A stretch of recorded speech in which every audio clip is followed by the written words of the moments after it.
Tochi, kakainin namin ni Daisy.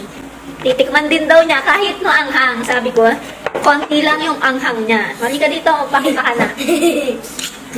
Malutong pa rin siya, guys, kasi nga, meron siyang sealed dito. Kapag hindi mo naubos, pwede mo siyang itago. So, tikman na yan. Sarap, di ba? So, kahit si Daisy, kayang-kaya niya yung anghang. Train na kasi ito sa maanghang. Lagi siyang kumakain ng maanghang na pansit canton. Ang sarap. Hindi ko makita sa video. Masit ka dito. O, diba? Magugustuhan to ng mga kids nyo. Pero syempre, hinay-hinay lang. Kasi nga, snacks, ano pa rin to, chicha pa rin to. Pero kung nag-movie marathon kayo, Pwede na sa inyo. yes, kasama yung mga kids nyo, katulad ni Daisy, pwede na to. Magkano to? Bibili ako na. Bibili daw si Daisy, nagustuhan niya talaga. Mayaman to eh.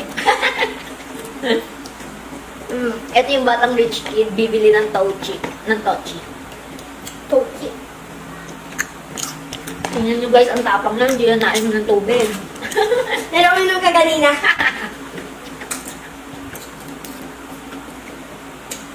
Sarap. Anghang na? Anghang na, kaya pa?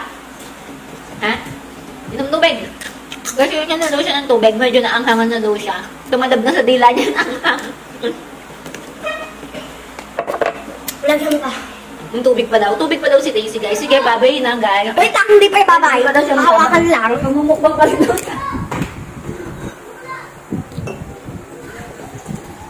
Si Tita G. Ganda niya, di ba?